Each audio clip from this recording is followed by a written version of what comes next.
It's time now for Countywide, a special presentation of Yavapai Broadcasting News. Join Paul David and Jen Cohen as they talk with our community's leaders, newsmakers, and people in the know. You'll hear about the hot topics that affect all our lives in Yavapai County. And now, here's today's Countywide. Hello and welcome to Countywide. Thank you so much for joining us today. I'm your host, Jen Cohen. Today we're going to talk about the Mental Health Coalition of the Verde Valley. We have with us Barbara Litrell. She is the president of the Mental Health Coalition of the Verde Valley. We also have Landauer. She is a board member. You're going to go to the website, mentalhealthcoalitionvv.org. That is the website. Go there a lot. Lots of great stuff. We're going to talk about the free training in mental health first aid, the state of the union, basically, as far as mental health goes, and all kinds of good stuff. Ladies, thank you for being here. Thank you. Thank you for the work that you're doing right off the bat. Thank you. Anything that assists with people's mental health is a challenge and so incredibly necessary. So tell us, Barbara, what is the Mental Health Coalition of Verde Valley? Well, about 6 years ago, there was a statewide conversation about mental health, and we were participating through Yavapai College here. We had about 35 people attend the meeting to talk about what issues we had here in the Verde Valley. Mm-hmm. And after that, people wanted to do something. So a group got together and we formed the coalition. And that first year, which was 2014, because we were formed in November 13, the first year we did about 12 different projects trying to get the level of dialogue raised about mental health issues and what were the resources in the Verde Valley. Mm-hmm. So ever since then, throughout each year, we have a whole series of programs that are designed to have people talking about it so that people, number one, that helps erase the stigma. Mm-hmm. Number two, it informs people. And number three, it lets them know that there's hope, there's help, there's healing, and just keeps everybody on the same page that this is the human experience. Mm-hmm. And what is going on in people's lives. So we have a whole series of programs throughout the year, mm-hmm. whether it's films. We work with the Film Festival to have films and community conversations. We have speakers every month. We have a summit once a year where this coming year we'll be having Kevin Hines as our main speaker. Kevin attempted suicide off the Golden Gate Bridge, mm-hmm. lived to tell about mm-hmm. it. I know his story. And he goes around the world. So we're very lucky. He'll be here September 20th for our summit. Yeah, that's beautiful. If you can find him online and you watch his video where he speaks to you of his experience, and it's brilliant. I know. It really, you get it. You get what it's like to be suicidal, to go through it and go. I love the part where he says, right after I jumped, I went, oh, I regret that. Exactly. Right after. And that probably is very, very common right. with things like that. What would you describe as mental health itself? When we say mental health first aid, when we talk about good mental health, how would mm-hmm. you describe that? Well, I'm going to let Cece describe good mental health because she's the therapist. There you go. In this. Yeah. Versus, let's say, a healthy mental health person and someone who may not so much. We're all kind of the same these days. We have so much stress in our lives, so much anxiety on an everyday basis that we're all kind of feeling like we're on the verge of some sort of mental health crisis. Is that kind of resonate? Yeah. I'm not crazy about the term mental health in general. Mm-hmm. I sort of prefer maybe the term well-being. That mm-hmm. what we want to try to get is a sense of well-being, wholeness, mm-hmm. totality, integration because anxiety, sadness, depression, that's part of our totality of being.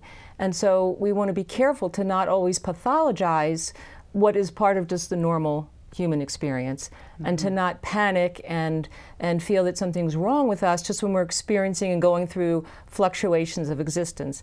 And of course I understand that many people are getting derailed by anxiety and depression, and it's becoming so extreme and sort of so intense that they're getting stuck in it. Mm-hmm. But even that can be part of the human experience and can be worked on in a way that isn't necessarily medicalized. Mm-hmm. Well, certainly. Well, I remember as a kid growing up, my father was like, kids, sit, smile, you're never sad, you're never angry, you're not allowed to be angry or expressive or things like that, and if you did, there was something wrong with you. Well, now we're becoming far more educated in that. And the full spectrum of emotions is acceptable now. Absolutely. But we're still dealing with a little of the stigma of it's not okay to be sad. It's not okay to be angry. I think we're definitely dealing with that. I mean, the happiness trap. I think that the message that we're getting is that if that if any state of being other than happy is that there's something going wrong, and that's an absolute falsehood. And you know, the whole range and panoply of emotions are preconditions of existence, and they're helpful and they're important, and we've sort of characterize them as negative emotions and positive emotions instead of just weaving them into, you know, the entire fabric of who we are. Of the human experience, Right. for sure. Now, May is Mental Health Awareness Month, just so you know. There's lots of things going on there. Of course, the big question is, why do you think there seems to be such an increase in depression and anxiety? You know, first I'll say, this is my opinion, this is my perspective. I think in general in the mental health field, there's a lot of people providing a lot of answers or ideas, but really the whole entire mental health field is still living the questions. We really don't know. There's a lot of open-ended inquiry and out there. And one of the things that I'm just seeing as a theme is disconnection. Just an entire zeitgeist of disconnection. Disconnection from ourselves, from our inner selves, disconnection from each other, disconnection from nature, disconnection from spirituality. And so when you have that kind of disconnection, well, it depends on where you are with you know, with your personal belief system, but it either leaves like a nihilism inside of you, you know, like an existential void, or a God-shaped hole. And we start to try to fill that with all kinds of things that will never fill it. And so we take a problem, we take maybe the catastrophe of living, and we make it worse by avoiding feeling, avoiding, you know, trying to escape the problems that we're experiencing instead of going headlong into them and just welcoming them into our existence, so that we can have a full and complete life. And you know, one of the ways I've thought about it is we're sort of on the hamster wheel instead of the hero's journey. And when you Sure. thank you, Barbara. I know. She's full of good stuff. You've got to write a book and call it The Happiness Trap.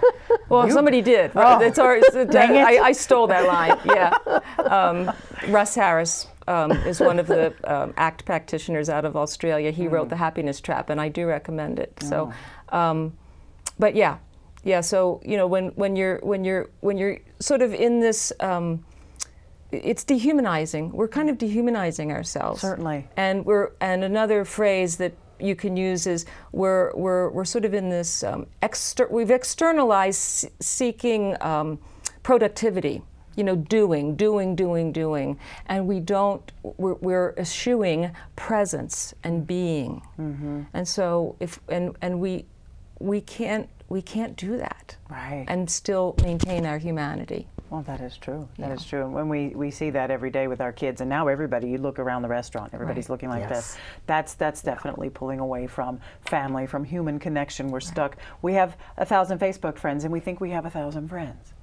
Well, that's not it. That's not how life works. That's not how human beings work. Now we've got to take a short break. Go to mentalhealthcoalitionvv.org. Check it out. List of all the events that are happening, all the information, all the resources that are available, contacts, information. If you want to get involved in the free training in the mental health first aid that's coming up this week, you're going to want to go there too. We'll be right back with more Countywide, so don't go away.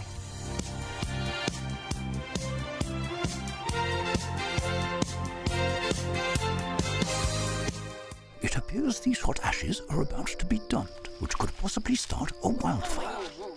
How will Smokey deal with such a hot situation? The garden hose defense. Next, a thorough stir. Then another spray. And finally, feeling if the ashes are cool. Oh, yeah. Ah, yes, the selfie. A ritual practiced so frequently with this tribe, but not so much by Smokey Bear. Only you can prevent wildfires. making was a big part of the foundation of what I wanted my children to do and to have fun with. Growing up in the Bushnell house was like nutty professor craziness. I know, that's true. Getting burned on a hot glue gun, that was okay. You know, burning themselves with a soldering iron, that was okay. I was 6 when I learned how to solder. We learned how to paint, we learned how to sheetrock, and all these things had such lasting impact. I felt that creativity would give them entree into being able to do anything they wanted. Whatever we showed our dad, it was always the coolest thing in the world to him. Good ideas are very often considered silly at their onset. And by that definition, we haven't even really grown up, you know? I mean, the projects have just gotten bigger. We all make and have fun. Now the question is, why do you make? Share your own Why I Make story today. Visit whyimake.org.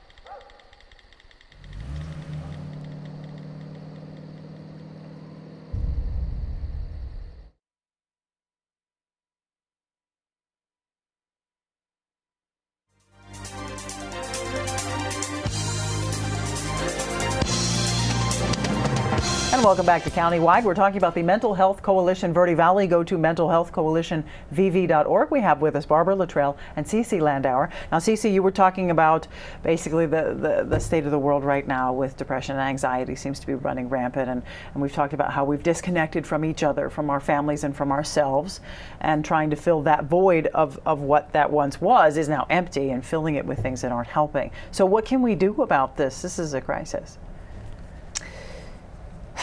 Okay. It's a tall order, I know. Yeah. Well, in terms of connection, we need to reconnect. We need to reconnect with what matters and with each other. And it has to be, as you were saying, authentic. It has to be from my inner self to your inner self, not this superficial Facebook, likes and just sort of chitty chat kind of thing. And so it's more like Martin Buber's I-thou relationship. So where there's an intimacy, where you're sharing vulnerabilities, where you're sharing your true feelings, and those true feelings are going to involve pain, because most of us are going through some sort of hardships. Life is hard. And one of the things I'm seeing is that people have trouble holding each other's pain. We want to cheer each other up. We don't want to deal with each other's confusion and uncertainty and sadness, and that's part of what has to change. We have to be able to just sit with each other in our struggles, and not fix each other, not rescue each other, but just hold the space for each other. So that's one thing we need to be able to do. We need to be able to connect with awe and wonder again. We really, modern times has completely disconnected us from that sense of wonder and awe, and the educational system isn't helping with that either. We've become very data-driven, very get the right answers, very standardized. So we've sort of squelched creativity, curiosity, discovery, all the things that again feed and nourish our spirit. Living with uncertainty. Instead of getting all the right answers and getting rewarded for that, that's again more that sort of external striving.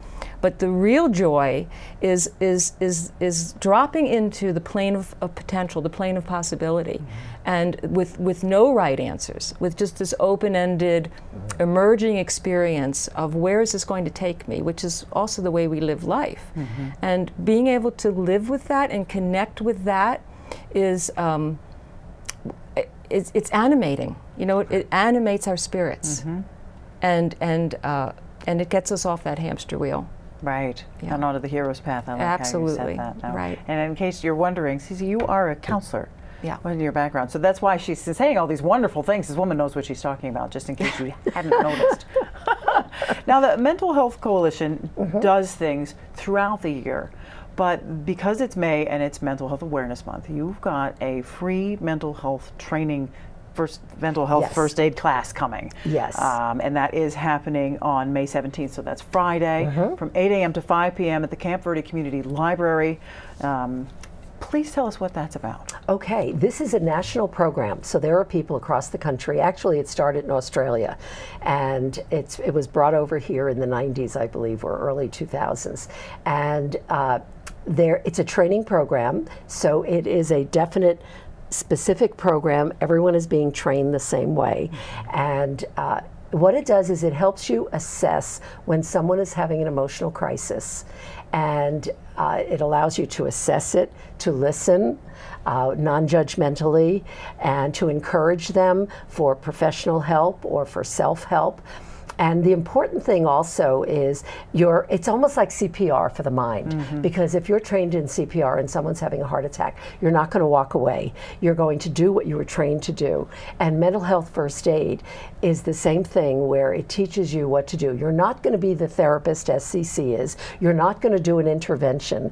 You're going to sit with that person. And when you were saying sit with someone in their pain, what you're doing is you're not afraid to ask. What's going on with you? I'm noticing that you're not yourself, and being with them and then encouraging them to seek some kind of help. So we're going to be doing that on Friday at the Camp Verde Library, as you mentioned, from 8 to 5. So I'm really excited because I'll be teaching that class. I've just gone through a whole series of training on that and have been to a number of them over the years. Okay. Who should go to that class? Anyone. It's open to the community, because if you would like to be able to help a loved one, if you'd like to be able to help a neighbor, if you would like to be able, in some cases people want to help themselves, they want to know more about mental health. Or an employee. So it really is open to everyone. There are separate trainings that go on for first responders, firefighters, EMTs, and so on. But the program that we as the Mental Health Coalition offer is for the community. So we invite anyone who would like to know more about this and be trained in it. So we get parents, we get educators, a host of people. Well, certainly, I'm sure caretakers, Yes. As far as the age range goes, do you have a wide age range? Or we have a wide age range, and we also have to keep in mind that, there are children who are experiencing these emotions, as well as seniors who are living alone. And their loneliness and depression is key with seniors, and being a community where our average age is pretty high, or the median age. It's something for us to be aware of. So people are dealing with parents who are having issues, and neighbors. So it's a wonderful program. First responders. First responders as well. That's great. And so, the skills that you'll learn will cover whether you're speaking to your parents, with your partner, or to your children. I mean, the state of children these days, more and more we're seeing children diagnosed with anxiety and depressive disorders. It just seems rampant. Whereas 20 years ago, but it wasn't okay 20 years ago to even mention something like that. And now that it seems to be this blanket term. You're sad, oh, you're depressed. Yes. Like, wow, that's not okay. We have to make that okay. That is part of the human experience. I love what you've said. But the training is free. And the training is so free. Anyone who is interested, invaluable. It is. It's like that commercial, priceless. Absolutely priceless. If they want to register, should they do it through the website? They can probably do it on the website, or they can just contact me at 649-0135. Okay. And if they go to the website, there should be a contact there. Well, certainly. Okay. Or you can give them a call, 928-649-0135. You do want to register for that. That's happening on Friday from 8 to 5 in Camp Verde. We've got to take another short break, but we'll be right back, so don't go away.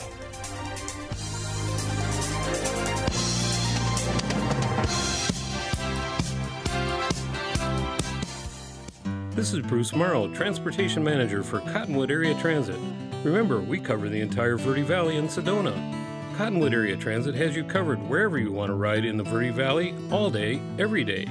Take Cottonwood Area Transit through Clarkdale, Verde Village, and from 26 locations in Cottonwood. With Verde Links, it's a quick and easy trip to Sedona every day. Don't forget our connectors to Camp Verde. Visit cottonwoodaz.gov for Cottonwood Area Transit and take a seat. Let's go ride. How I define making? In the broadest possible terms, it is making something extant in the world that didn't exist. Everybody who's ever made anything is bringing something into fruition for a reason. And that act in and of itself makes us stewards of our culture. It's something that we're talking about. It's a response.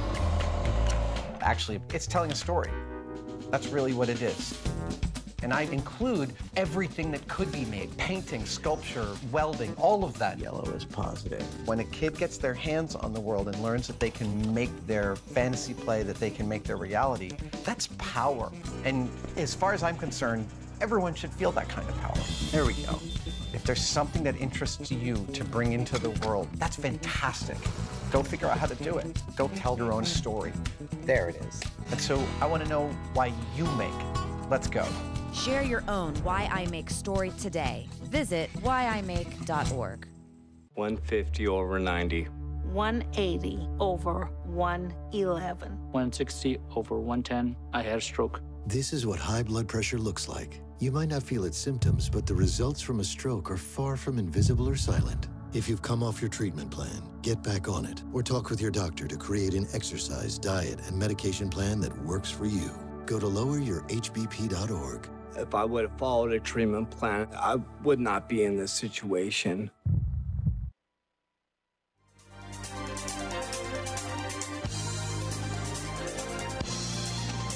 And welcome back to Countywide. Just a few seconds left. We're talking about the Mental Health Coalition, Verde Valley. We talked about their free mental health first aid training that's happening on Friday from 8 to 5 at the Camp Verde Library. You want to check that out. Go to mentalhealthcoalitionvv.org if you want more information on the organization. If you want to call and register for the class, 928-649-0135. Now, as Mental Health Awareness Month, lots of things are happening in May. You guys do things year-round, but in this month, you really have it saturated. What's going on? We do, and thanks to the NARBA Institute and Steward Health Choice, who are providing us finances for the month so that they're sponsors for Mental Health Awareness Month. We're also doing two other great events. One is on Monday, May 20th, 10 to 11:30 at Yavapai College, and it's about the mind-body connection and other things that can influence how we feel and who we are. So we will be having, Cece will be speaking about purpose and passion and spirituality in your life and the important part that plays. Maya Kincaid, who is the animal communicator,